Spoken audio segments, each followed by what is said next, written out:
let's have a look at rental relief. It would have to be the most talked about issue in property management during these most difficult of times. And salespeople are asking the same questions because they have the same issues to deal with when they're trying to sell properties where tenants are currently living. So lots of issues going on here. Most property managers are being contacted, every minute, every hour of every day, during business hours and out of business hours, by both tenants and landlords. And those tenants and those landlords are expecting you as agents to know exactly what to do. And unfortunately, we don't. We have some information on how to deal with it. We have some very, very broad guidelines around this. But at this point in time, we're still waiting on clarification. And as we heard from the Prime Minister yesterday, residential premise or residential tenancy clarification will come from the states. So now we're waiting for the New South Wales government.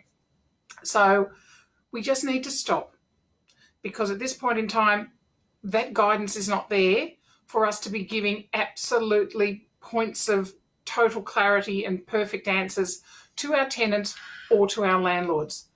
What we do know at this stage, there is definitely a 6-month moratorium on evictions for the non-payment of rent. So for any premises, whether they're residential or commercial. We also know for a fact that NCAT is not hearing matters relating to non-payment of rent during that 6-month moratorium period. So even if you wanted to make claims about that, they're not going to be heard by NCAT. Okay? NCAT's had to, obviously, like everyone else, change how they function. They're not doing face-to-face hearings anymore. They're either on the papers, they're over the telephone, or in terms of issues about non-payment of rent, they're not hearing them at all. Okay, so what we do have is this limited information about what was announced yesterday by the PM. This was in relation to commercial tenancies. Now, he's taken that on at a federal level because he said that has implications for financial situations from a federal perspective. He said there will be a mandatory code in each state and territory. So this has not yet been released. So we're waiting for that. So again, everything that Mr. Morrison said yesterday, or let's put a point of time that on Tuesday, is his announcement about something that will be put into a mandatory code, hopefully very, very soon. He spoke about the situation where either the tenant or the landlord are in financial distress. And by financial distress, he defined this roughly as being able to be measured for companies or persons who are eligible for the Job Keeper Allowance and have a turnover of less than $50 million. So that's a whole heap of companies. The PM has given us some advanced guidelines for tenants in distress, but he's actually not detailed this same situation for landlords. I was a bit disappointed. I was waiting, and there was a few of us sitting here yesterday at 1.5, actually at 2 metre distances for inside. We've got our office all set up for that now. And the more we listened, the more it wasn't there. So what he did state was that a landlord must not terminate a tenant for non-payment of rent. Okay, we already knew that. That was announced like 10 days ago for the moratorium. He also said that a landlord must not draw down on the security that they hold. Okay, so in the same breath, he also stated that a tenant must honour their lease, but again, there was no definition as to what that actually means. So we all know that a tenant must nominate their lease, but anyway, that was that. In relation to rental relief, the PM said that landlords will need to reduce the rent in proportion to the decrease in trade for their tenant. Now, he said this reduction should be a combination of waivers of rent and deferrals of rent. He defined a waiver to be needed to be at least 50% of the total reduction in rent, and the deferral was needed to be paid back to the landlord over the balance of the remaining term of the lease after the conclusion of this COVID period. Okay, so say that's 6 months, and then at the end of that, and I think this was the exact example that the PM used, was that in 6 months' time, or whenever this is over and the moratorium is over, and tenants have to start paying back that what has been deferred, they have until the end of their lease. Now, if they've got 18 months on their lease, they've got 18 months to pay it back and work out what the repayment plan is. If they've got 6 months left on their lease, they still have 12 months. So 12 months is the minimum that it needs to be paid back in. So, because in some situations, it's going to be large sums of money for commercial rental properties. So that's actually that the whole process is going to also be overseen by a binding mediation process within each state and territory. So again, it gives some relief to tenants.